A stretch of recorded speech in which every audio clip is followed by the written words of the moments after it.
Viva Voz, com Vera Magalhães.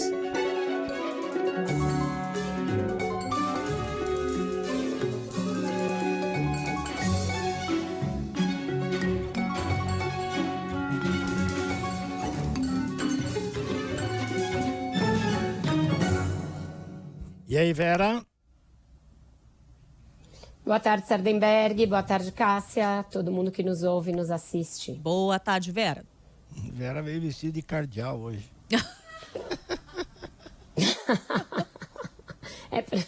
Você perdeu o dia, Sardenberg. Teve um dia que você não Cardeal estava cobro aqui. de fora, não sei não.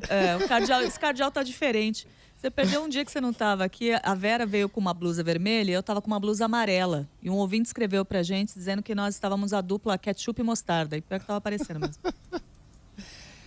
Bom, Vera, primeiro assunto, a carta de Lula aos evangélicos.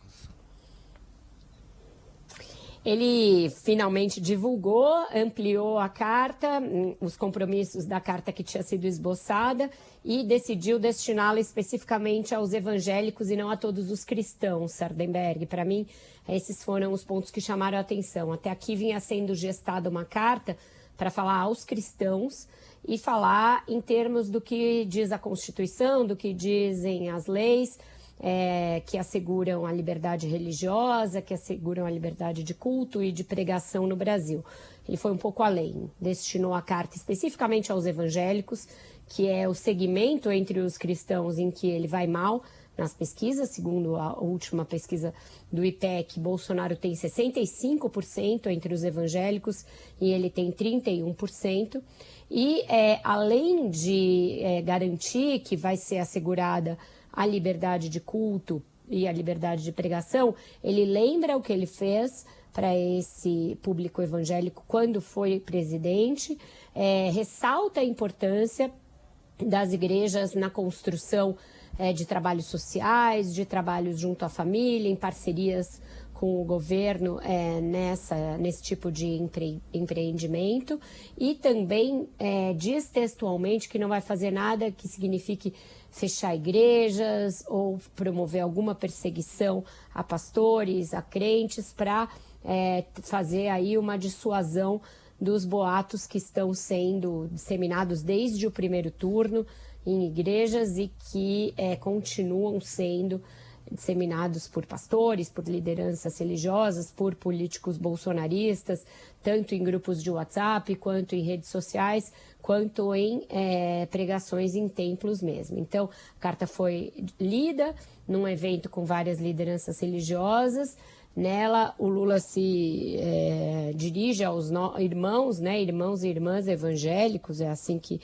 E se chama Carta Pública ao Povo Evangélico. Eu acho que tem alguns problemas, com essa carta. O primeiro deles é quem ele escolheu para escrever. Porque ficou uma discussão grande se publicava ou não, se dirigia especificamente aos evangélicos ou não. Qual é a razão dessas dúvidas todas?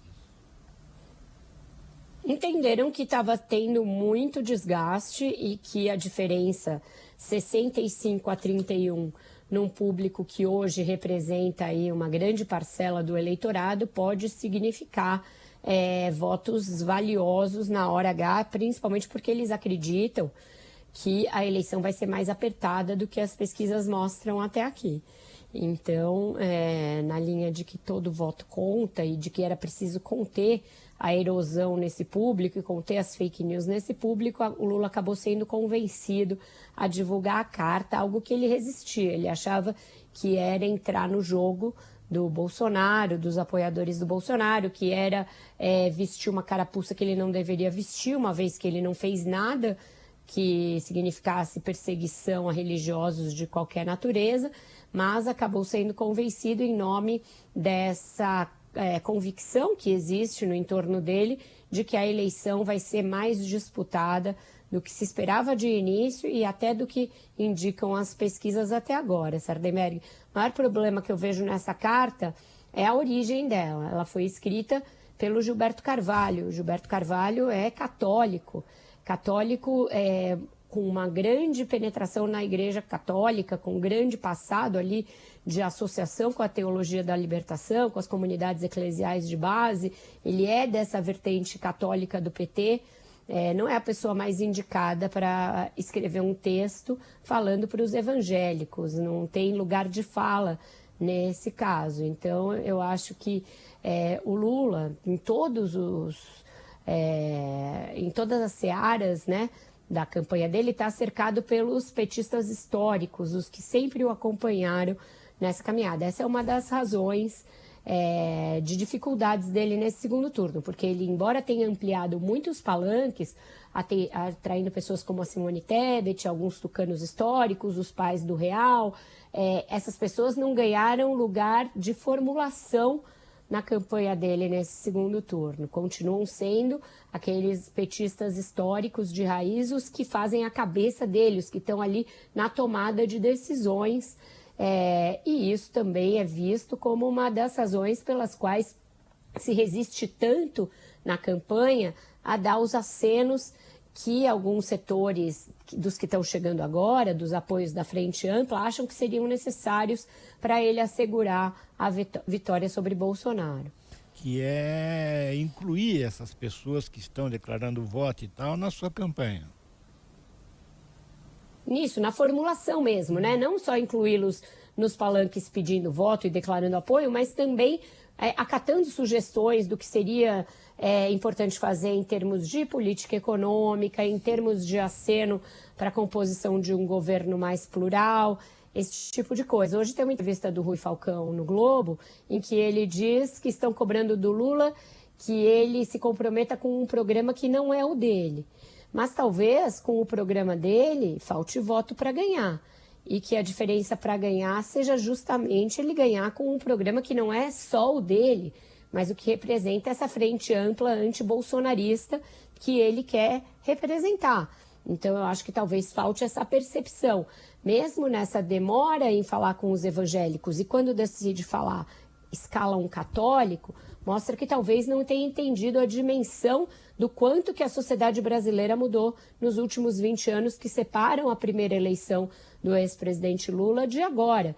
E mudou muito nesse perfil religioso. Hoje o Brasil é muito mais evangélico do que era antes. E essas igrejas evangélicas têm um tipo de inserção na política que não é a mesma inserção política que os católicos têm, justamente porque as lideranças evangélicas estão muito mais inseridas nos partidos, nos parlamentos, até em governos, do que estão os católicos. E isso faz com que sejam muito atuantes e muito proativos no convencimento político dos seus fiéis.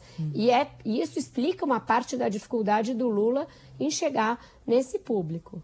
Agora, Vera, a gente teve ontem uma outra iniciativa do ex-presidente Lula na campanha, que foi a de participar de um podcast, o Flow Podcast. Qual o objetivo dessa iniciativa?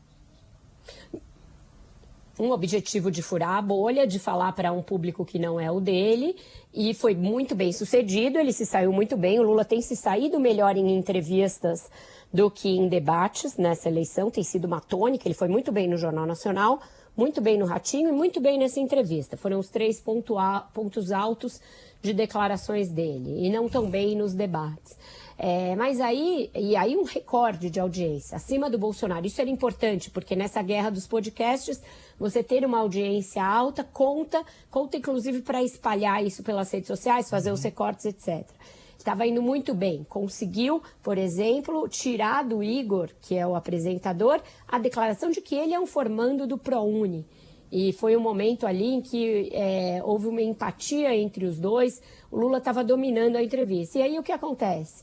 O presidente do PT, Gleisi Hoffmann, interrompe a entrevista com 1h30 de duração, quando havia 1.200.000 pessoas assistindo simultaneamente no YouTube, um recorde absoluto. E ela diz que ele tinha uma outra agenda, insiste e por fim interrompe. Eu entendo que ela fez isso como uma estratégia de contenção de danos. Ele estava indo muito bem, encerrar a entrevista enquanto está indo muito bem. Mas o Bolsonaro, por exemplo, ficou lá mais de 4 horas nesse podcast. O Lula poderia ter ficado mais e, por exemplo, feito um contraponto ao fato de que ele não vai ao debate do SBT. Então, ele ganharia ali um tempo de tela e a possibilidade de promover recortes que seriam usados, inclusive, para fazer frente ao fato de que Bolsonaro vai ficar mais de 1 hora no SBT sem ele. Mas aí entra essa concepção antiga e ultrapetista da campanha de cercar o Lula pelas pessoas de sempre. Então, ele deixou de continuar uma entrevista na qual ele estava surfando por uma determinação ali da campanha que, a meu ver, também foi equivocada nesse caso. Tá certo. Deixaram de fazer uma jarra de limonada e fizeram só um copo. Tá certo. Mas o que me chamou a atenção foi esse seu comentário que você acha que foi... a ideia era exatamente encerrar no momento, no auge. No auge, evitar que ele cometesse algum deslize, que propiciasse um corte feito pela campanha do Bolsonaro, como o Bolsonaro cometeu vários deslizes em podcasts recentes. E como todo mundo está escarafunchando o que cada um disse, é uma determinação das duas campanhas, tem uma cautela, tem um receio por parte do PT, que até é compreensível, mas naquele momento, vendo o desempenho do candidato, dava para deixar o negócio rolar. Foi exatamente nesse auge em que ele falou: Igor, fico muito feliz que você tenha se formado pelo ProUni, todo mundo disse que eu sou parecido com vocês, com você, estava rolando um clima ali, e aí se cortou a entrevista. O cara até falou: vou encerrar a entrevista, senão eu vou apanhar aqui. Então, estava uma insistência muito grande para que se encerrasse. Tá certo. Bom, o assunto vai continuar. Muito obrigado, Vera. Até amanhã. Até amanhã, um ótimo jornal para vocês. Até amanhã, Vera.